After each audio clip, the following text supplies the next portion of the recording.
Yeah, but Piers, come on, a wink and a nudge is as good as a communication. Let's be real I about don't this. agree. No, I think it's lazy. I don't agree with that also, because people have these non-verbal cues or these things of saying stuff that I don't pick up, and there's non-verbal cues that I give off that I'm completely unaware of. Maybe it's just me and my wife, and the people that I deal with that always misunderstand me in the way I say stuff and think that I'm hinting at things or I'm trying to say something I'm not trying to say. So I'm not a fan of winks and nudges and whistle and a dog whistling. I'm not a fan of that thing, and we cannot use that as evidence. As much as it might be happening, it's not evidence. But Ladies and gentlemen, welcome back to another episode of the On the Country podcast. Am I allowed to swear there? In Sweden. Yeah, I know we said let's not blame the government. It's just sad when we start then No, but- becoming indoctrinated view on me.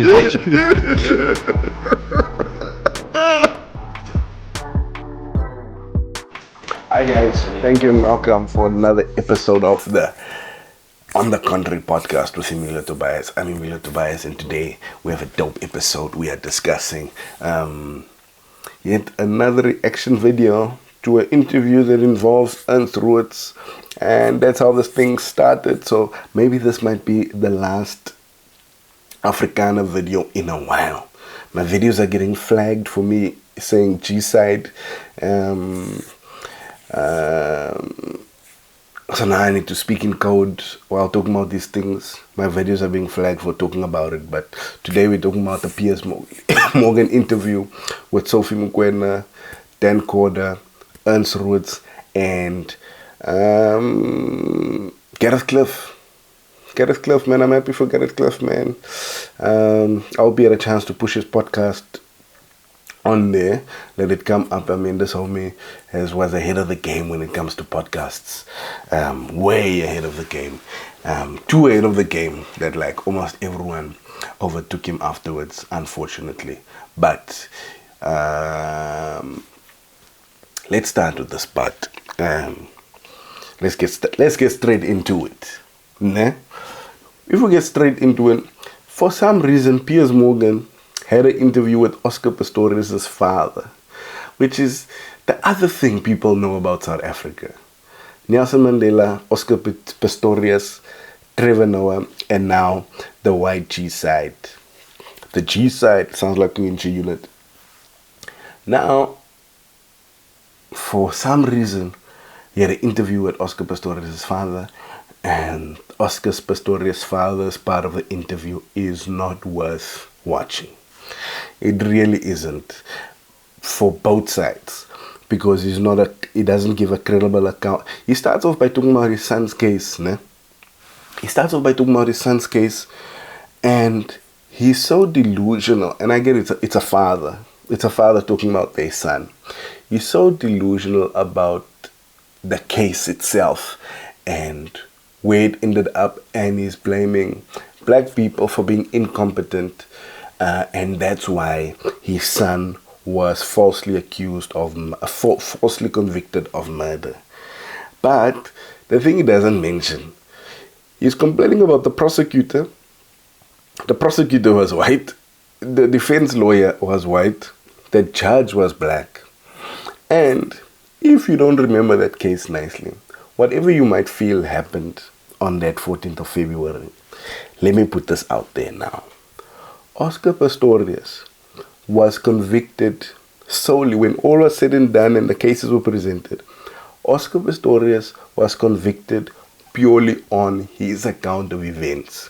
I don't know if we realize that the defense's story and the defense's case, the defense didn't build any type of case. Oscar was convicted of exactly what he said he did, which was he didn't know who was behind the door, and he did a pew-pew through the door. And when he did that, he knew that it would take out the person who's behind the door. So he went to prison for taking out a person behind the door. He did not go to prison for taking out Riva specifically. The court accepted that it's reasonable doubt that he did not know who was behind the door, but he did know there was someone there, and he went to jail for taking out that person. I hope we know this. Well, whatever you think happened and whatever, the judge felt that there was reasonable doubt, and the prosecutor did not disprove his story or his account of events. I hope we know that. Now, his father, after it's been set up now that he's not a perfect judge of character of any type of crimes, state of South Africa, he's been accused of being racist. Okay, maybe I mustn't say that word. He's being accused of being cyst. And I think Oscar even calls him that, has called that in public, because him and his father haven't had a good relationship almost all their life, if I remember correctly. And at the moment, they're not having a good relationship because Oscar's father wants to appeal the case, and Oscar's like, yo, bro, let me just be punished. Let me take what I have coming to me. I accept it, and I don't want to fight this thing. But he's a father. I guess, I don't know if it makes him a good father, that wants the best for his son and wants his son to overcome and get over this thing. Then they ask him, then they shift to the state of South Africa and what he thinks about the G side and the farmer tax and all those things. And I think both sides are like, nah, bruh, you are not qualified to speak about this, and you have a clear schism about you that we already know. Your take on Oscar's case, even Oscar's telling you, bro, leave this thing. What they did was the right thing, and don't make the thing about a race. Anyway, then of course, that's enough. Ne? Interesting. Let me know what you'll think about. I don't know why Piers Morgan opened up the Oscar case again, but let me know if you remember it that way. Oscar got convicted of exactly what he said he did. There's the prosecutor's case had no effect on the outcome of that case, actually, as much as they tried. He wasn't convicted for taking out Riva. He was convicted for taking out whoever was behind the door. And they believed him not believed him, but there was a reasonable doubt that he was telling the truth, however you phrase that. But let's get to the main part of this interview. Gareth Cliff, Dan Corder, Sophie Mokoena, and Ernst Roets.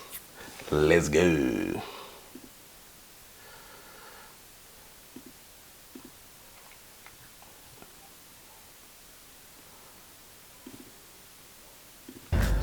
To debate, I'm joined by international editor at South African Broadcasting Corporation, Sophie Mokoena, Dr. Ernst Roets, the author of Kill the Boer, The Government Complicity in South Africa's Brutal Farm Murders, Gareth Cliff, host of the Gareth Cliff Show and host of the Dan Corder Show, Dan Corder. So welcome to all of you.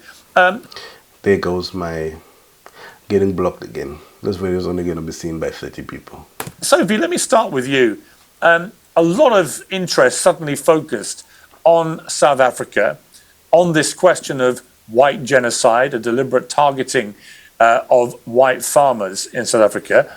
And it all blew up in the White House in another extraordinary scene there in the world's most powerful room. How much of what you watched was true, do you think? Well, none of what I watched was true in terms of the president of the United States of America using those visuals in terms of the papers he had, because the pictures that you saw of people wearing white uniform were the pictures taken by a Reuters photographer in the DRC, where you have health services helping in that part of the country.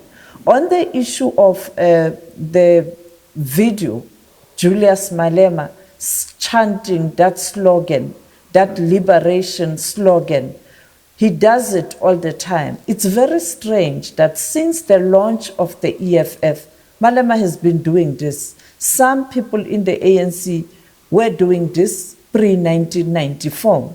Now, That is why yesterday, when I asked the former South African president, Thabo Mbeki, about the chant, he said, this is a chant and it's not a directive to kill. He even pointed out that during the TRC, one Yeah, of but the it is though, isn't it? Sorry to jump in, but it is. Afrikaner. Yeah, but hang on, Sophie. It clearly is a directive. It literally says, kill the Boers, kill the farmers. I mean, what more could be more direct than that? So I don't think defending that chant from what he's obviously chanting is a particularly good way of defending all this. I mean, I think there are... I think, what my stance on the song is, I don't think it should be sung anymore in today's day and age. I don't think so. Because it relies too much on too much trusting. It's too big of a leap for, I guess, white people to take, to understand the poetic substance of the song. It's poetic in the sense that it's not should not be taken literally, should be taken figuratively, and number one, I think the point Sophie Mokoena is making is, since EFF's inception, they've been singing the song, and I think Julius might have even sang it a little bit before starting the EFF. Since then, you have not seen a spike in farm murders since the song has been sang more. I do accept it's very hard to believe, especially if you are the subject, if it sounds like you are the subject of the song. It's very hard to believe that it shouldn't be taken literally, or that some crazy person won't be miraculously inspired by the song. For that reason, there's too much, we're not far enough yet for that song to be able to be understood the same by everyone. But I do not believe at any point that any time when the song was sung, the intention was to give an instruction or to inspire anyone to kill someone really. So I think, especially if you're not South African and if you are maybe white, accept that part, that this thing was never intended to inspire anyone. However, I can accept that the song should not be sung because the song is intended to bring discomfort and annoyance and highlight the issues with the system, but it's the level of discomfort is too close to home, and for that reason I understand and I agree that we should not sing it. There are perfectly legitimate arguments, which I'm sure we'll come to, about why there is not a white genocide going on. What I'm saying, the chanting of kill the Boers, kill the farmers is pretty unambiguous. Piers, give me a chance. Give me a chance. Give me a chance. I'm saying Malema has been chanting, and not only Malema, many other people. I'm not defending the song, and I'm not saying some people are not aggrieved or some people don't feel pain when it's been chanted. I'm saying this has been happening for a long time now. There has never been an example where this specific chant at a specific place, there's a clear indication that there was a chant and somebody was immediately killed. But of course it's true.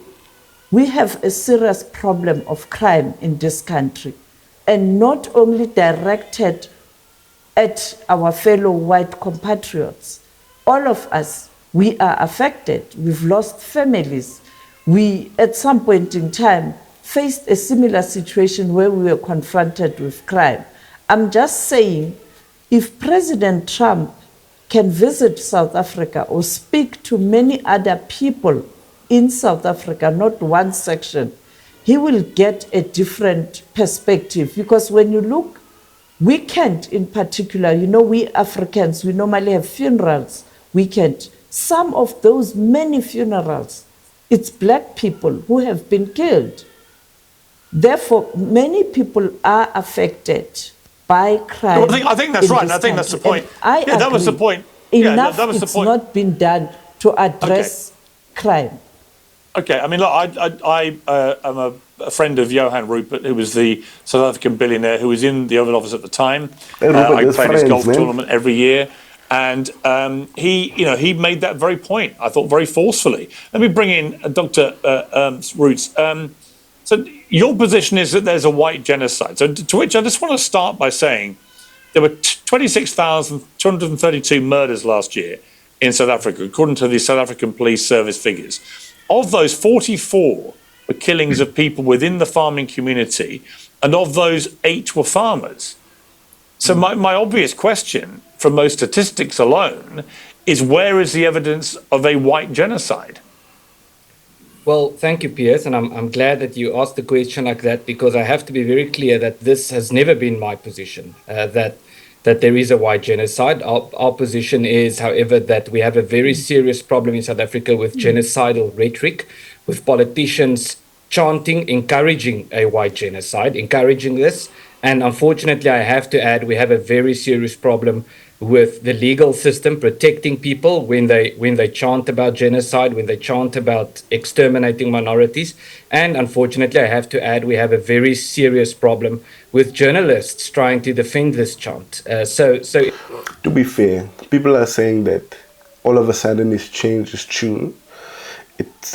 I think it did change his tune, but it's not all of a sudden, because even with the interview with Tucker Carlson 2 months ago, he did say he doesn't believe there's a genocide the way there was a genocide in Rwanda, but he must also confess that he does take people along the path of making them come to the conclusion of a genocide. It's nothing but a genocide, baby. it is a serious problem, and there are other crime phenomena as well in South Africa. But what makes the farm attacks particularly unique is a variety of factors. One, that it's happening in disproportionate numbers, because you have to consider the size of the group within context. Secondly, the very, very unique levels, extreme levels of brutality that affect these farmers. And then what also makes this a very unique crime phenomenon is it's the only crime phenomenon that I can think of in the South African context that is actively romanticized and encouraged by politicians, and with regard to which the romanticization thereof is protected by the justice system and defended by journalists. Okay, Dan Corder, I've been doing a lot of research in the last. It's not true. Well, hang on, Sophie. I just want to defend the journalist. No, I want to clarify. No journalist in this country has defended or supported any crime in this country directed to any citizen in this country. Can I make a quick response? The very same people today who are talking about, they have been saying the justice system in this country is very independent. The Constitutional Court ruled that this chant, it's not unconstitutional. What must we do as journalists? Must we violate the laws of the country when the highest court in the land Well, why don't we start? ruling? Sophie, And sorry I'm to jump in happy. again, but I do He's want to saying there's no genocide. I do want to let the other panelists Hey, thank you, Mum Sophie. have a chance to speak. I would just say we should all be able to agree that any political leader who chants "kill the Boers, kill the farmers," whoever he says he should kill, it's disgusting, it's outrageous, it shouldn't be happening. I've taken him on about it directly, Julius Malema on Twitter. He didn't like it, but you know what? Tough. He's actually calling for people to be killed, and I don't care how long he's done it for. It's completely wrong. What I would say though, Dan Corder, it's interesting to hear Dr. Roets say that he does not support the notion of a white genocide. I'm not really sure that there's any evidence for a white genocide. What there's evidence of, and Johan Rupert made this point, I thought, very powerfully in the Oval Office, is that there's evidence of a massive crime problem, that there are an unbelievable number of murders in South Africa, predominantly. I told you, Johan Rupert's section was the most important section, next to Clement Manyatela's section asking about what's happening with Israel. With the ICJ case, Donald Trump said, nah, I don't care about that. Do your thing, bro. Predominantly of black people. And that's the real crisis that needs to be dealt with. Totally, Piers. Thank you for having me. So I think that there are three things that we need to just agree that all the data supports and affirms in South Africa. And this comes from independent regulatory bodies, from independent researchers from around the world in South Africa. The first one is that the vast majority of white South Africans live a better quality of life now than the vast majority of black South Africans currently living will ever be able to live and could dream of living. So that's point one. Point two, crime patterns are absolutely clear across this country. The richer and whiter you are, and usually based on what I've just said, the whiter you are, the richer you are. That's an undeniable correlation based on historical rigging of our economic system during and before apartheid. The richer and whiter you are, the less likely you are to suffer crime, and the poorer and blacker you are, the more likely you are to suffer crime. And then thirdly, there is no evidence of targeted race-based murders in this country. There's not been a single land seizure in this country by the government or others based on race. And I want to speak to what Ernst Roets said.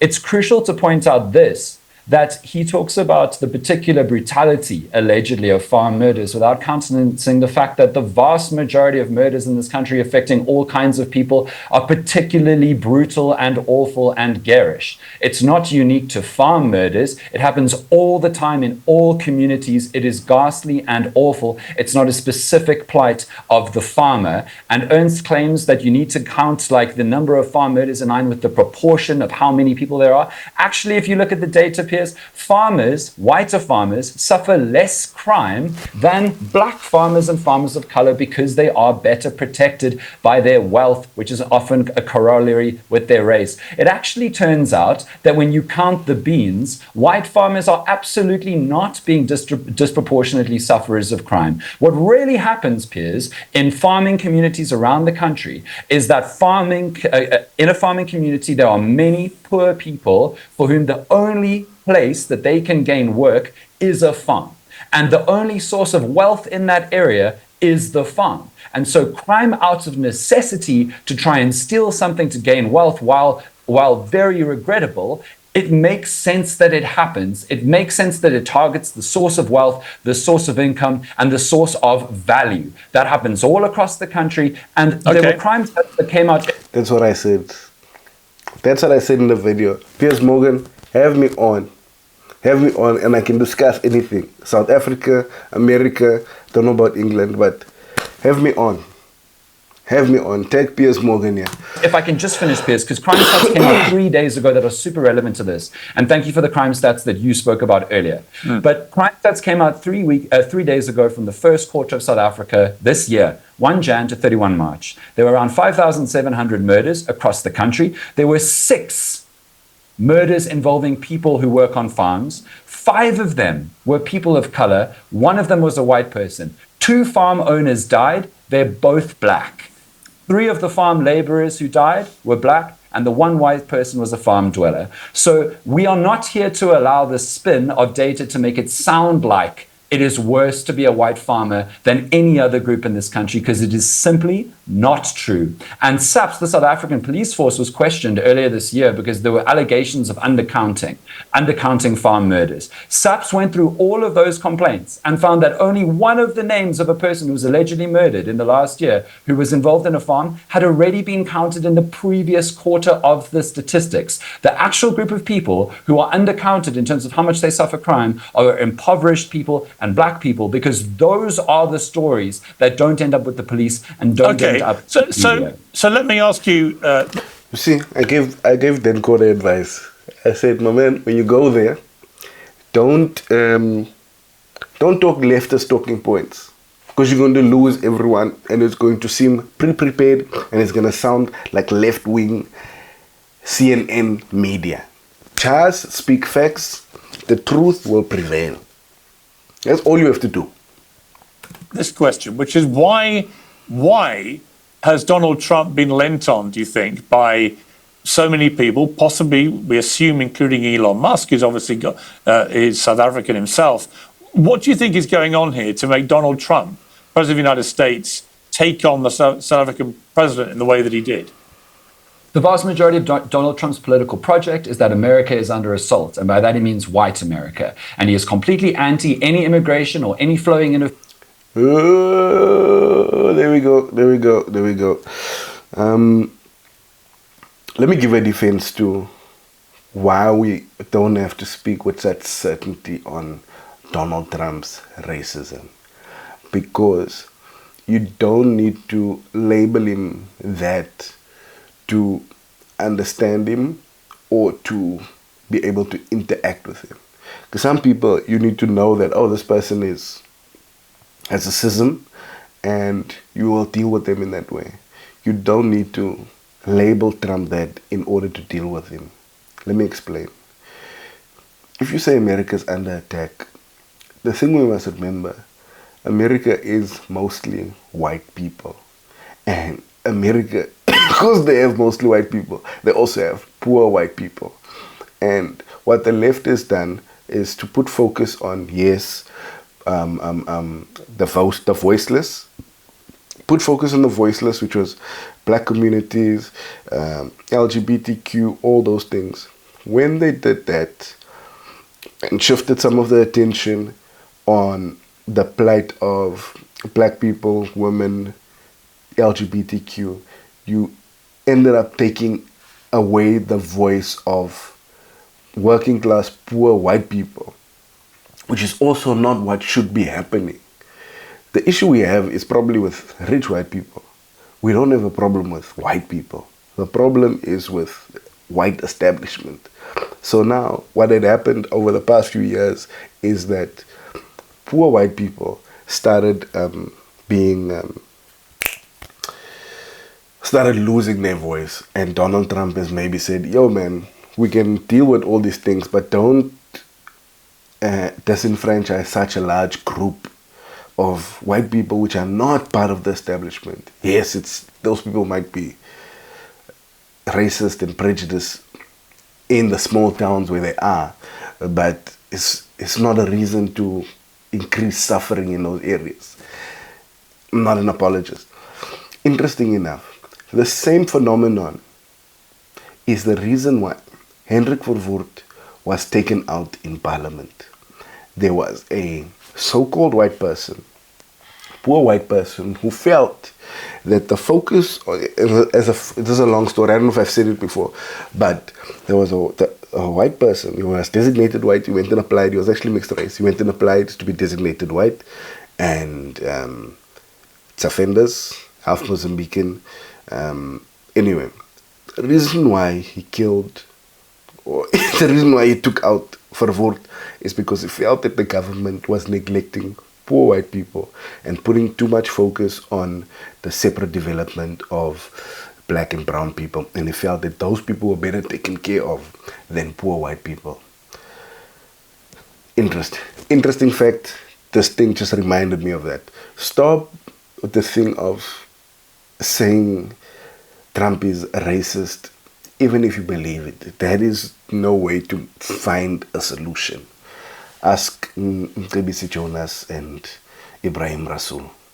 Of people from other parts in the world, whether legal or otherwise, whether it be a student at a university or somebody jumping the border to try and find out. Well, to be fair, he's not specific. Hang on. Yes, let me finish. He hasn't. Hang on a second. No, I can't let you say something without challenging it if I think it's wrong. When you say that he's predominantly aiming this for the white population of America, what has he said that's ever? What's he ever said that suggests that? I've never heard him say, I want to protect the white people in America. He said, I want to protect Americans of all kinds, white, black, whatever. You might think that. He's never said it. Yeah, but Piers, come on. A wink and a nudge is as good as a communication. Let's be real about this. I don't agree. No, I think it's lazy. I don't agree with that also. Because people have these non-verbal cues or these things of saying stuff that I don't pick up. And there's non-verbal cues that I give off that I'm completely unaware of. Maybe it's just me and my wife, and the people that I deal with that always misunderstand me in the way I say stuff and think that I'm hinting at things or I'm trying to say something I'm not trying to say. So I'm not a fan of winks and nudges and whistle and a dog whistling. I'm not a fan of that thing, and we cannot use that as evidence. As much as it might be happening, it's not evidence, but go with your gut, do what you feel, and live your life that way. But in terms of arguments, like a wink and a nudge, Nah. I think it's lazy to do that. No, you haven't even let me finish, though. And this show is called... Yeah, because you made a statement about Trump I don't think is true. Okay, so I haven't even finished about why he's obsessing with this. Let me finish my idea, and then you can critique it as much as you like. It is your show.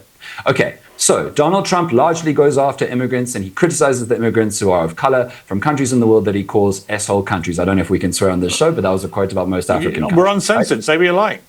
Shithole countries. Okay, so but that's a quote from the American president.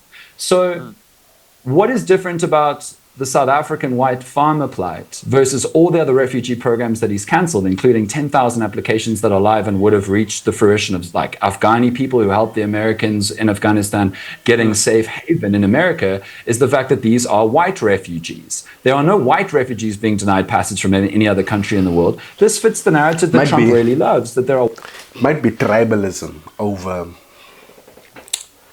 racism. White people under attack, that the identity of white America is under attack, that they're going to be washed away, the great replacement theory. In my opinion, Piers, and you're welcome to disagree with me, you can see that everyone who Trump dislikes is either a person of color or a white person who disagrees with them. Those are the only two categories. And for him, under Elon Musk... that is complete, I'm sorry, that is complete and utter nonsense. Give me another example. Yeah, that's nonsense because Trump likes white people who agrees with him, dislikes white people who disagree with him. I think also the same is true of every other race. He dislikes black people who disagree with him, and he likes black people who agree with him. So, Mr. Corder, that cancels out your first point, 100%, you made the show, is done. But now you're coming with leftist talking points that are no longer valid and no longer work in trying to sustain an argument and find a way forward. Why he said Keir Starmer, the British Prime Minister, should be in jail. Last time I checked, Keir Starmer's white. It's ridiculous. Yes. He attacks white people all the time. I said two categories. I said white people who disagree with his politics or people of color. Keir Starmer disagrees with his politics. Keir Starmer's been bashed by the MAGA right for so long. And if Keir Starmer doesn't follow Trump's ideas about Ukraine or about Starlink, then Keir Starmer is in his crosshairs. It's as simple as that. It's always been the case. Right. I think everyone's... Listen, I have been in Trump's crosshairs after the last interview we did. He didn't talk to me for 6 months. Last time I checked, I'm white. It's fine. He whacks anyone... If he whacks anybody that has a go at him. Anyway, let me bring in Gareth. He's been waiting patiently, pulling a few faces, I might add. So I didn't know, for example, that the 7% of South Africans are white, but that they own half of the land in South Africa, which is quite an extraordinary statistic. But I've also been reading stuff in the last couple of days. It's actually more than that, because there's a thing about arable land, usable land, farmland. There's the different zones, and all those percentages are different, but at the end of the day, they still own more of it. And in one of those categories, the 7% own 80% of the land.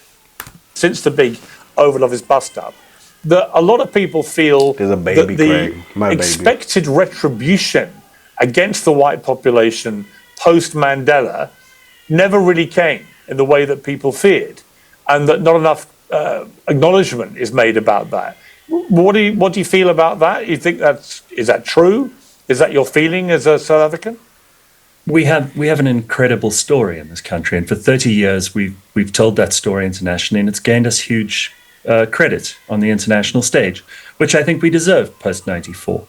What hasn't happened is that our government hasn't been treated like adults by the international community since then, because we've been coddled. And the international left has used South Africa as an example for their own ends, not necessarily because it's true for us, of what a sort of open society golden utopia might be. I think that this is the first time, and I didn't enjoy watching our president humiliated in the White House. I don't think that that's good for any country's leaders to have to go through. But it certainly was a recognition that South Africa is being treated as an adult country in the international community that must account for itself. And if Trump believes that those are the things that we need accounting for, then that's his right as the leader of the United States. It's his right, but is he actually right when it comes to the facts? Many people say that this concept of a white genocide in South Africa is fiction, and it's being perpetrated by people on the kind of equivalent MAGA right in South Africa who have somehow got into some of the senior Trump people, maybe Elon Musk, maybe some of the others, and they've convinced them that this is a real thing that needs to be dealt with, and Trump has reacted accordingly. And actually, it may be the catalyst for all this is based on a falsehood. Certainly, I agree with Ernst, and it seems our panel is all in agreement about the fact that we don't... Here's the thing about Gareth Cliff now. Gareth Cliff has always been accepted as someone who goes against the status quo, criticizing the things that white people might be scared to criticize. And we've always found him to be correct and fair in his criticism. The thing Gareth Cliff has been doing in the past few months or years, or since he got fired from Idols, is that he is now moving to the far right side of things, pushing this white genocide things. And my man, like, let's say there's a problem with farm murders and we need to figure it out. But the police is struggling to get on top of it, the same like they're struggling to get on top of everything. The argument about why Trump is why they're reaching out to Trump is because I think the racist and the far right people do think that of Trump and do believe that he's a white nationalist. And if you reach out to him and say, yo man, this is happening to us, they won't tell you this is happening to everyone else, but they've put themselves above everyone else and think that this should not be happening to them, and it's okay that it's happening to everyone else. It should not be happening to them, and it shouldn't be happening to everyone else, but you are not above, your life is not above anyone else's life. A murder on this side is equal to a murder on that side. And that's the thing that most people are fighting and making it seem like they are denying a G-side or denying that there are farm attacks. Regard what's happening here as a genocide. I think that that's something that Trump has misread in terms of the situation. What I do think is happening, there are certainly race-based laws in this country which need some addressing. There are certainly issues around economic equality, which are brought up all the time. The only equality I think that you can guarantee as a government is equality in law. And I think that that's something which requires a bit of attention.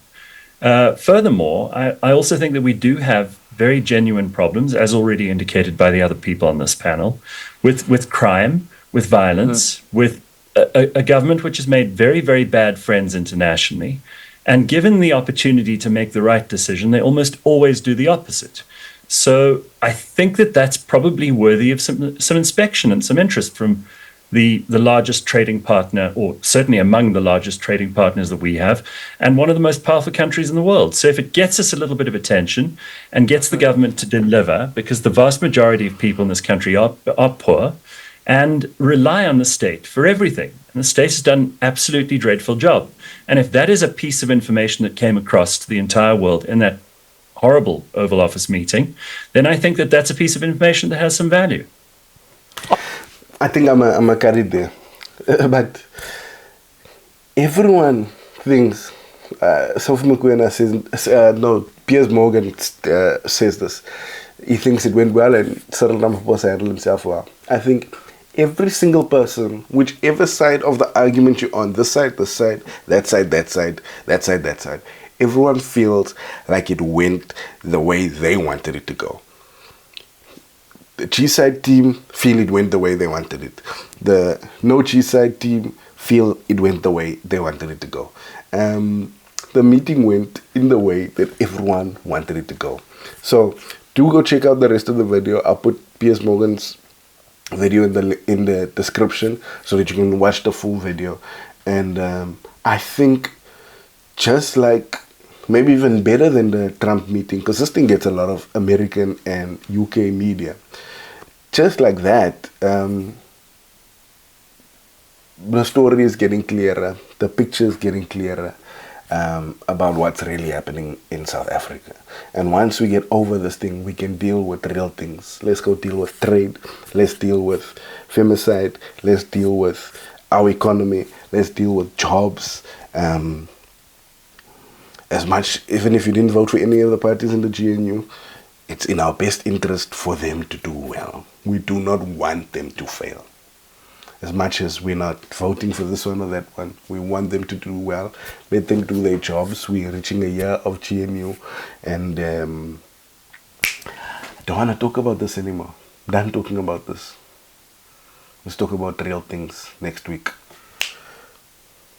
Maybe Leon Jacobs and Sihle Lonsi. That video's coming up. Thank you for watching. Please subscribe. Thank you.